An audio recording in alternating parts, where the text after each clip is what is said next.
को यह है हमारा आज का एक सबसे इम्पॉर्टेंट आर्टिकल। यहाँ पे हम लोग एग्जाम के पॉइंट ऑफ व्यू से काफ़ी सारे पॉइंट्स को इस पर्टिकुलर आर्टिकल से निकाल सकते हैं।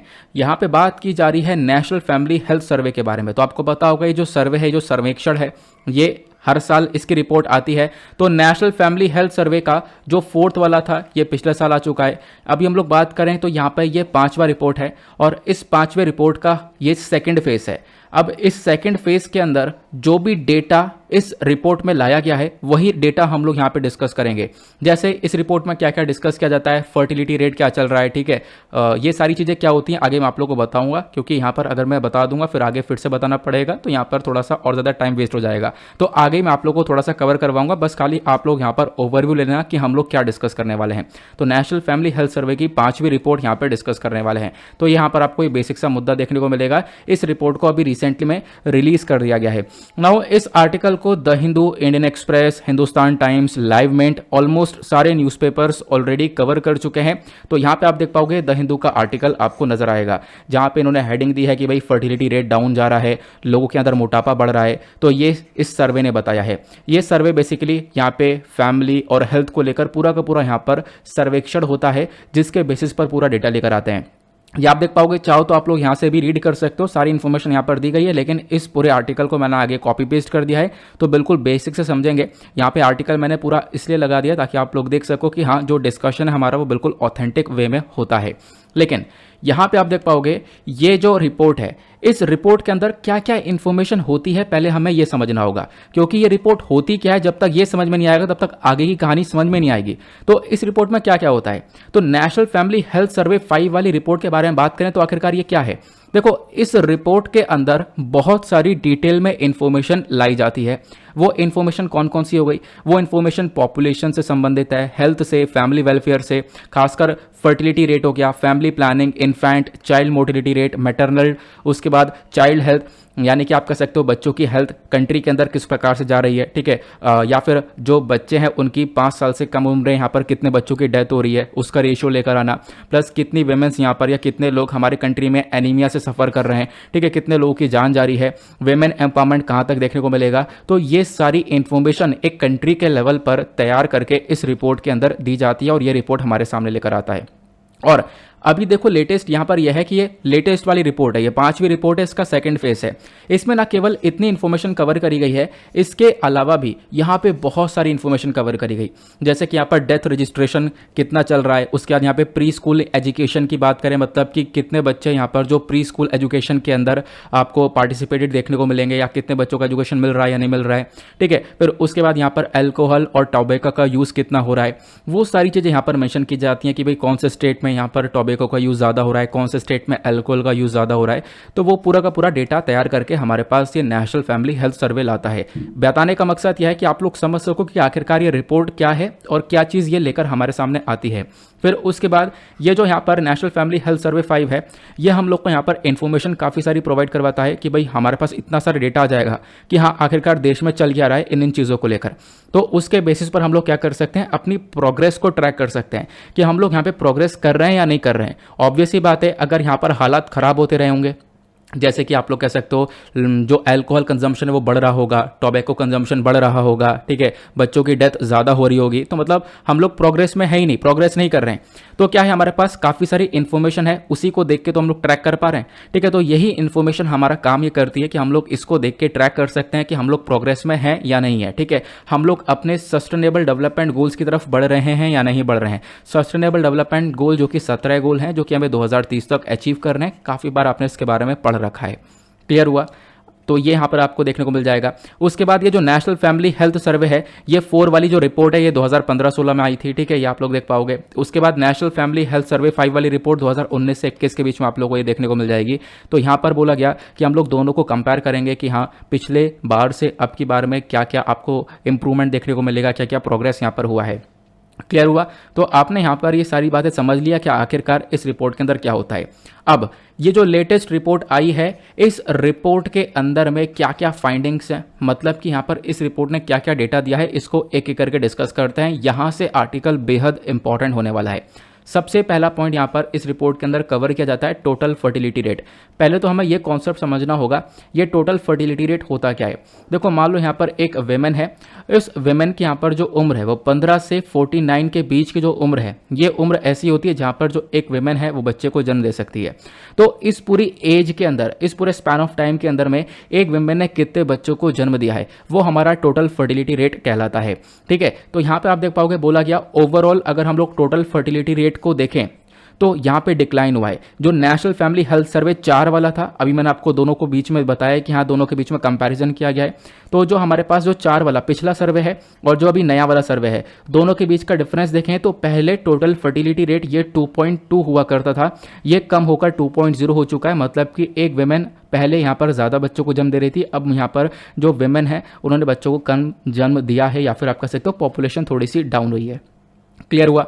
अब उसके बाद आप देख पाओगे जो हाईएस्ट और लोवेस्ट फर्टिलिटी रेट है वो कहाँ कहाँ पर देखने को मिला है। तो बिहार और मेघालय, यहाँ पे सबसे ज़्यादा हाईएस्ट फर्टिलिटी रेट है, यहाँ पर सबसे ज़्यादा बच्चों ने जन्म लिया है। ठीक है, उसके बाद जो सिक्किम और अंडमान निकोबार आइलैंड है, यहाँ पर जो फर्टिलिटी रेट है वो काफ़ी लोवेस्ट देखने को मिला है, काफ़ी डाउन देखने को मिला है।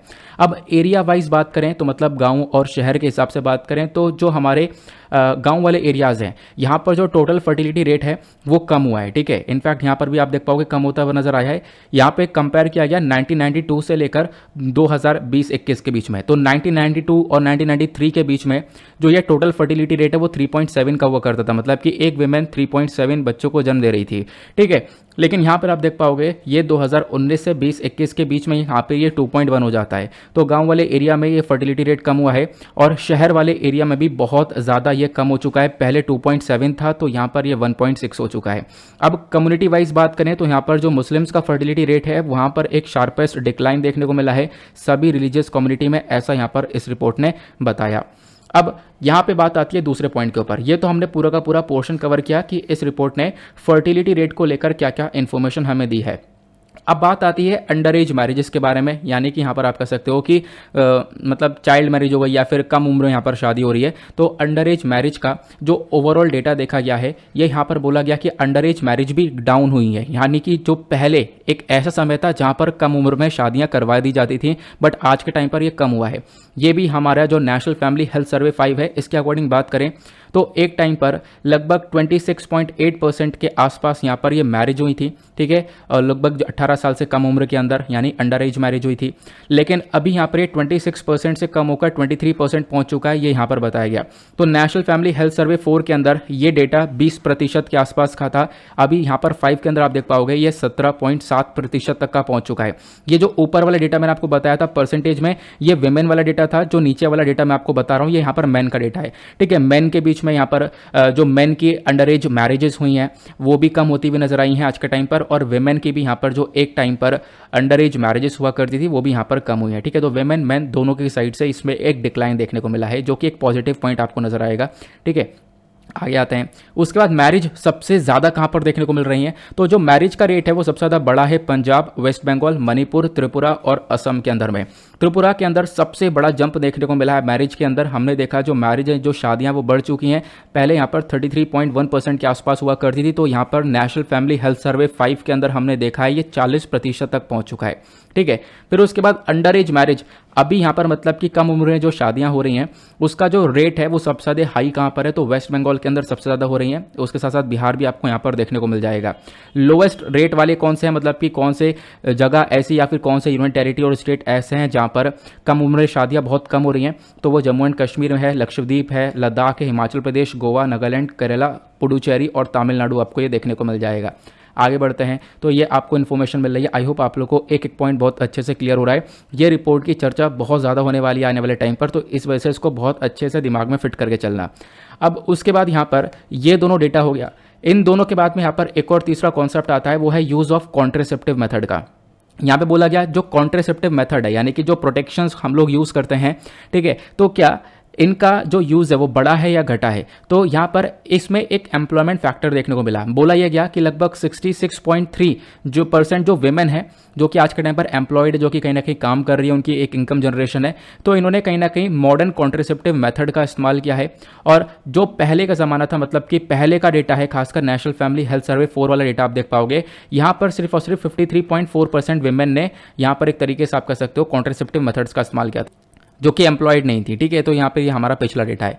तो बेसिकली कहने का यहाँ पे पर्पस यह है कि जो कॉन्ट्रेसेप्टिव यूज़ है वो बढ़ा है। ठीक है, जो मॉडर्न कॉन्ट्रेसेप्टिव्स हैं, जो प्रोटेक्शन है, जो वो यहाँ पर बढ़ते हुए नजर आए हैं, ये यहाँ पर बताया गया। इनकम के साथ में यहाँ पर इसका भी यूज़ बढ़ा है। कॉन्ट्रेसेप्टिव मेथड्स क्या होते हैं, देखो यहाँ पर कॉन्डम्स हो गए, फीमेल कॉन्डम, ओरल कॉन्ट्रेसेप्शन होता है। ठीक है, इस प्रकार से आपको ये अलग अलग कॉन्ट्रेसेप्टिव मेथड्स देखने को मिलते हैं, जिससे यहाँ पर प्रेगनेंसी वाली सिचुएशन नहीं आती है। ठीक है, तो यहाँ पर इनके मेथड्स भी जो ये यूज़ हैं बेसिकली वो बड़े हैं, ऐसा इस रिपोर्ट ने बताया। देन उसके बाद यहाँ पर बात की गई है डोमेस्टिक वायलेंस को लेकर। तो वेमेन के अगेंस्ट में जो घरेलू हिंसा है वो बढ़ी है या कम हुई है। तो ओवरऑल डेटा के बारे में चर्चा करें तो डोमेस्टिक वायलेंस भी यहाँ पर थोड़ा सा डाउन हुआ है। लगभग आप कह सकते हो कि पहले यहाँ पर 31.2% के आसपास हमने डोमेस्टिक वायलेंस देखा है, तो ये गिरकर 29.3% के आसपास पहुंच चुका है। तो थोड़ा सा ही डाउन देखने को मिला है, ज़्यादा डाउन नहीं हुआ है। लेकिन आज के टाइम पर भी बहुत सारे राज्य ऐसे हैं जहाँ पर सबसे ज़्यादा वेमेन के अगेंस्ट में घरेलू हिंसा होती है।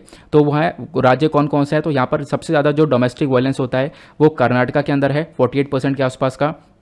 उसके बाद बिहार, तेलंगाना, मणिपुर और तमिलनाडु आपको देखने को मिलेगा। लक्षद्वीप एक ऐसा एरिया है जहां पर डोमेस्टिक वायलेंस बहुत ही ज़्यादा कम है, लगभग 2.1% के आसपास का, ये आप देख पाओगे।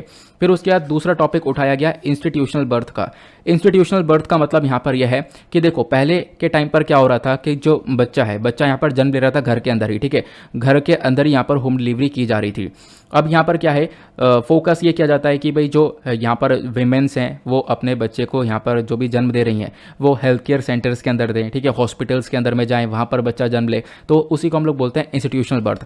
क्योंकि अगर घर पे यहाँ पर डिलीवरीज वगैरह की जाती हैं तो वो रिस्की भी हो जाता था। उसमें यहाँ पर काफ़ी सारे हमने केसेस देखे हैं जहाँ पर या फिर वेमेन की जान चली गई है या फिर बच्चे की जान चली गई है। तो इसके लिए इंस्टीट्यूशनल बर्थ को बढ़ावा मिलना चाहिए। तो इंस्टीट्यूशनल बर्थ बढ़े हैं या कम हुए हैं, तो इसके ओवरऑल डेटा को बात करें तो यहाँ पर भी इसके अंदर भी बढ़ोतरी देखने को मिली है। तो 79 से लेकर यहाँ पर आप देख पाओगे पहले 79% के आसपास का इंस्टीट्यूशनल बर्थ हुआ करता था, मतलब इतनी ज़्यादा बर्थ जो है हॉस्पिटल्स में हो रही थी, लेकिन अब ये 89% के आसपास हो चुका है। ठीक है, ये आपको क्लियर हो जाना चाहिए। यहाँ पे एरिया वाइज भी चर्चा की गई है, लेकिन आप लोग ओवरऑल ध्यान रखोगे तो वो ज़्यादा बेहतर रहेगा। ज़्यादा डेटा आप लोग ध्यान नहीं रख पाओगे, मुझे पता है। फिर उसके बाद यहाँ पर एक और पॉइंट आता है, वो पॉइंट है स्टंटिंग का। स्टंटिंग एक ऐसी सिचुएशन है जहाँ पर आप कह सकते हो कि बच्चे की जो उम्र है उसकी उम्र के हिसाब से उसकी जो हाइट है वो बहुत ज़्यादा कम है, यहाँ पर एक स्टंटिंग की कैटेगरी कहलाती है। तो जो लेवल ऑफ स्टंटिंग है बच्चों के अंदर वो बड़ी या कम हुई है, तो ये भी यहाँ पर थोड़ा सा कम होता हुआ नजर आया, थोड़ा सा ही कम हुआ है। पहले 38% था तो 36% हुआ है। मतलब देखो ये सिचुएशन कब आती है, मतलब बच्चे के उम्र के हिसाब से उसकी हाइट कम है, कब आती है सिचुएशन तब आती है जब उसको एक प्रॉपर खाना ना मिला हो, उसकी बॉडी में प्रॉपर न्यूट्रिशन ना गया हो। ठीक है, यहाँ पर वो कुपोषण का शिकार बना हुआ हो, तभी उसके बॉडी के अंदर ये हालत आएगी कि यहाँ पर अपनी उम्र के हिसाब से वेट कम है या फिर हाइट कम है ना, तभी सिचुएशन आएगी। लेकिन ये क्या है, ये चीज़ें इंप्रूव हुई हैं थोड़ा सा, पहले ये ज़्यादा हुआ करता था, ये स्टंटिंग अभी कम हुई है, ये हमारे पास इन्फॉर्मेशन निकल कर आती है।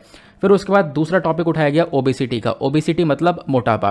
तो नेशनल फैमिली हेल्थ सर्वे 4 के अंदर बात करें, जो ओबेसिटी है वो कम हुआ करती थी, लेकिन ओबेसिटी यहाँ पर बढ़ गई है। आखिरकार हमने काफ़ी सारी चीज़ों के अंदर इंप्रूवमेंट किया, लेकिन जो यहाँ पर आप देख पाओगे ये काफ़ी बड़ा बदलाव देखने को मिलेगा कि लोगों के अंदर वजन बढ़ रहा है, लोगों के अंदर मोटापा बढ़ा है, भारत के अंदर मोटापा बढ़ा है। ठीक है, अगर ये मोटापा विमेन के अंदर में पहले 21% हुआ करता था तो आज के टाइम पर ये 24% है। और पहले वाली रिपोर्ट में मैन के अंदर में ये जो फैट है या फिर मोटापा है वो 19% हुआ करता था, तो आज के टाइम पर वो 23% है। तो यहाँ पर मोटापा इंक्रीज हुआ है, ये यहाँ पर इस रिपोर्ट ने मेंशन किया। फिर उसके बाद इस रिपोर्ट ने लास्ट में कुछ और चीज़ें भी मेंशन करी हैं। सस्टेनेबल डेवलपमेंट गोल्स को लेकर कुछ चीज़ें यहाँ पे बताई हैं। इन्होंने बोला कि देखो जो ये नेशनल फैमिली हेल्थ सर्वे 5 आपको देखने को मिल रहा है, ये बेसिकली हमें पूरा का पूरा देखने को मिल रहा है एक ओवरऑल इंप्रूवमेंट की तरफ बढ़ता है। इसका मेजर काम यह है कि हम लोग अपने सस्टेनेबल डेवलपमेंट गोल्स को अचीव कर सकें। और इसको देखते हुए हमने ये देखा है कि भाई जो वेमेन का पार्टिसिपेशन है वो बढ़ा है। पहले यहाँ पर वेमेन को इतना हक नहीं मिला करता था अपने घरों में, बट यहाँ पर ये पार्टिसिपेशन इंक्रीज होता हुआ नजर आया है। जो वेमेन का डिसीजन है, मतलब कि वो मायने रख रहा है आज के टाइम पर, ठीक है। बहुत सारे डिसीजन लिए जाते हैं वेमेन की हेल्थ केयर, अपने अपने हेल्थ केयर का ध्यान रखने के लिए वो डिसीजन खुद ले पा रही है, घर के अंदर जो खरीदारी कर रही है उसका डिसीजन ले पा रही है, ठीक है। अपने फैमिली रिलेटिव्स को विजिट करना है नहीं करना है उसका डिसीजन ले पा रही है, ऐसा इस रिपोर्ट ने बताया। फिर यहाँ पे मेंशन किया कि भाई जो घर के कुछ डिसीजन मेकिंग है, ठीक है, उसके अंदर जो वेमेन का पार्टिसिपेशन है वो इंक्रीज़ हुआ है। लद्दाख, नागालैंड, मिजोरम, यहाँ सभी जगह पर वेमेन का पार्टिसिपेशन घर के मुद्दों में इंक्रीज़ हुआ है। पहले इतना नहीं हुआ करता था, बट आज के टाइम पर इंक्रीज़ होता हुआ नजर आया है। फिर उसके बाद एक और सबसे मेजर पॉइंट आपको ये देखने को मिलेगा, जो वेमेन्स हैं आज के टाइम पर, जो वेमेन है, बहुत सारी वेमेन के पास में उनका बैंक और सेविंग अकाउंट है, लेकिन जो पहले वाली रिपोर्ट है वो बताता है लगभग पहले 53% के वेमेन के आसपास आप कह सकते हो इनके पास में जो बैंक और सेविंग अकाउंट हुआ करता था, बट आज के टाइम पर ये डेटा इंक्रीज हो चुका है। पिछले 4 सालों में 79% के आसपास पहुंच चुका है। तो आज के टाइम पर बहुत सारी वेमेन्स है जिनके पास में बैंक और सेविंग अकाउंट्स आपको देखने को मिल जाएगा। तो ओवरऑल कहने का मतलब यह है कि वेमेन का जो पार्टिसिपेशन है वो हर चीज़ के अंदर इंक्रीज हुआ है, ऐसा इस रिपोर्ट ने बताया। आई होप आप लोगों को बहुत सारा डेटा इस रिपोर्ट के रिगार्डिंग मिला है। आप लोग इस रिपोर्ट का यूज़ अपने मेंस आंसर राइटिंग में कर सकते हो, खासकर जीएस पेपर F4 के अंदर एथिक्स के अंदर किया जा सकता है।